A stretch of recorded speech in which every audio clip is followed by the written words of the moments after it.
This isn't what it looks like. No, I'm telling you, I was just checking these girls for breast cancer. That's something you can't unsee.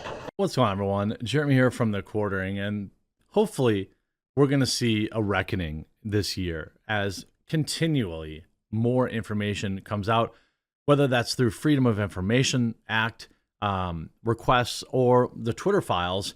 We now have another report through Michael Schellenberger, who's been reporting on Twitter files, although this is more of a direct Facebook/Twitter/poke files. And I think it's absolutely worth covering because it's just even more evidence of the direct and complete infringement on our First Amendment rights in this country, and free citizens having their speech infringed or having their social media platforms, banned, in this case at the behest directly of the Joe Biden White House.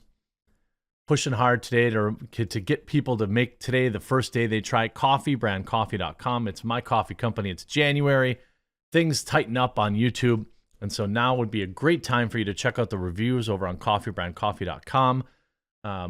We've got 3,100 reviews on the website, nearly a perfect 5-star rating. We've got a dozen organic teas that I know you're going to love if you give them a try. We've got 4 different cocos, one of which, the peppermint cocoa, is going out of stock soon. And then we've got nearly a dozen different coffees, from our super popular dark roast, Ethiopian light roast, to our blueberry cobbler, to our cold brew bags, which are always fly off the shelves, to our double caffeinated, even decaf and K-Cups. Promo code The Quartering will save today, and I hope you'll give us a try because I really think you're going to love our product.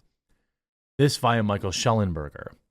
Many think social media companies only censored product misinformation, I'll say, but a recently released email shows Facebook reassuring the White House that they were censoring, quote, often true content that, quote, does not contain actionable misinformation, but was discouraging the purchase of the product, the poke.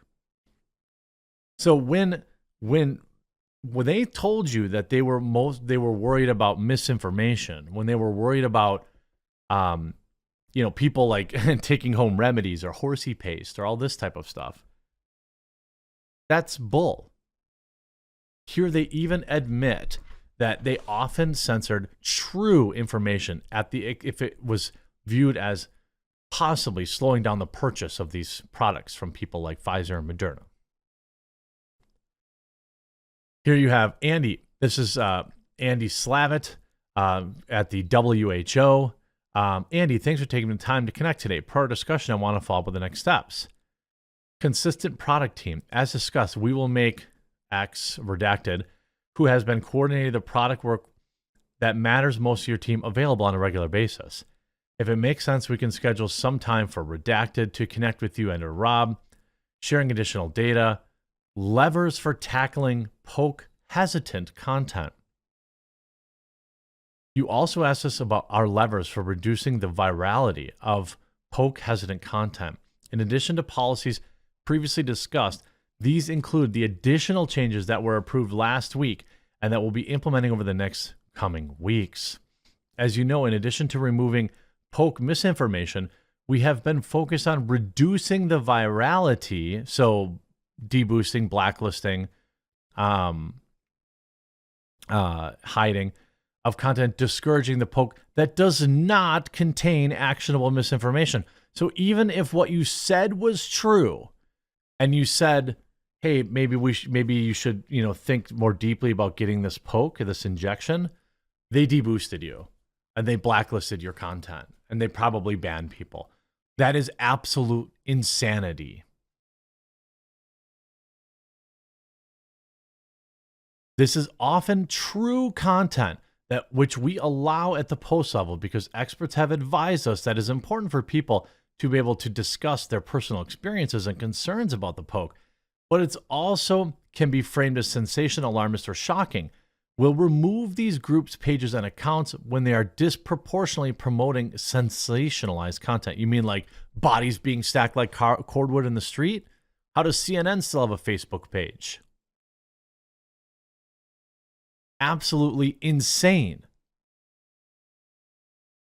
More on this as we proceed to implement.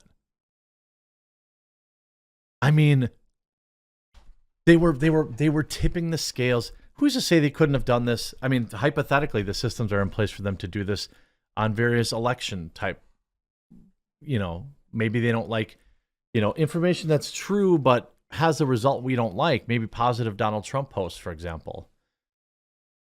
Maybe they deboosted those. Sure seems like they had the technology, right? I mean, I don't know if they did or didn't. I assume we'll find out. I mean, the Washington Post just published that article 8 years later, that, oops, we were wrong about Russian bots and trolls. We looked into it, and turns out there was no net effect of these 8 years after the fact. Crack reporting, Washington Post. Schellenberger continues. What's more, said Facebook executive, is, quote, we'll remove these groups and pages and accounts when they become disproportionately promoting the sensationalized content.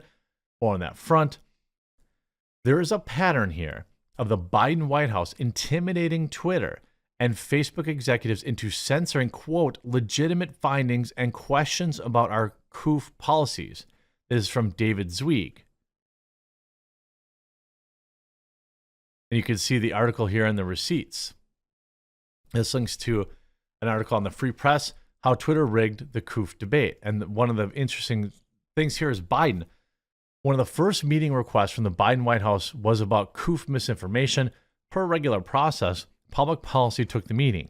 Biden's staff focused on the poke and high-level anti-poke accounts, including Alex Berenson, who has since been reinstated, of course. And of course, Elon Musk keys in here and says constitutional violation. I mean, I think yeah, it is a constitutional violation. So you had Facebook, First Amendment. Are you joking?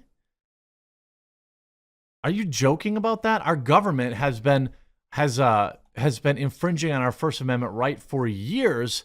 They've just been doing it behind the scenes. They've just been doing it behind the scenes by flexing on Twitter and Facebook to do it.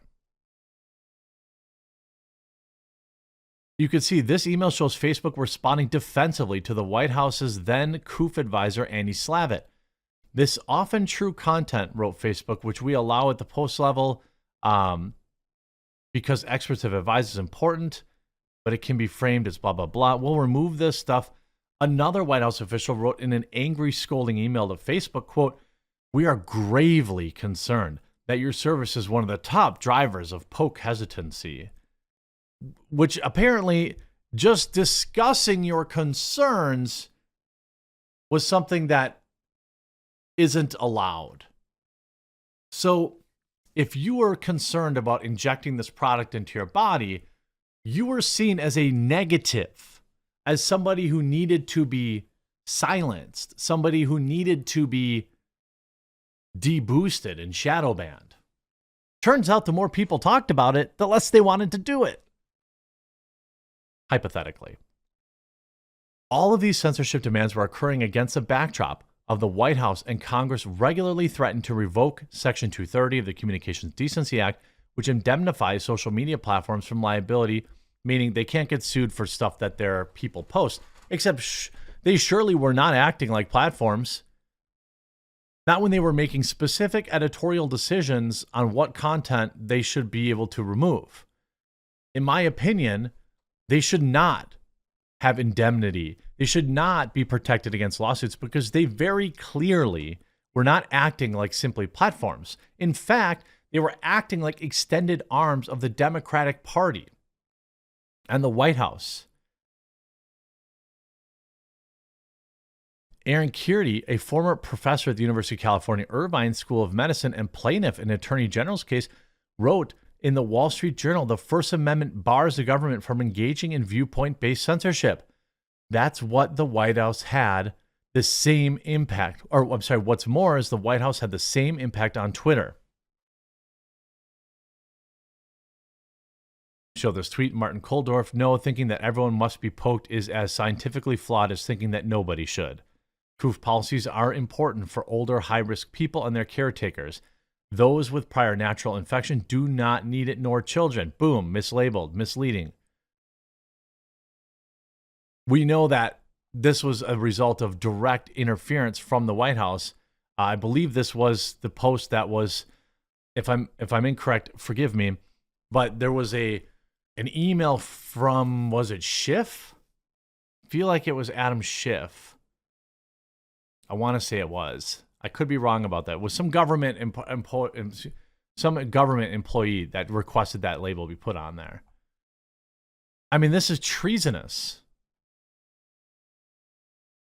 And like, if there isn't somebody, and I don't care if they have a D or an R after the name, if they aren't going to go full boat into prosecuting, into ejecting these people from Congress, you don't have my vote. And it's now become one of the biggest issues for me going into the 2026 elections.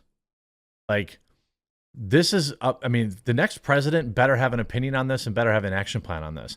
The next Republican or Democrat that wants my vote in Wisconsin better have an opinion on this, better have acted properly, better not have had their emails on these where they're requesting the suppression of the free speech, the First Amendment right of American citizens. It's sickening to me that the mainstream media refuses to cover this, and I'm thankful I have all of you sharing the word. Make sure you leave a like on this video. You share the video. If you haven't yet, subscribe down below.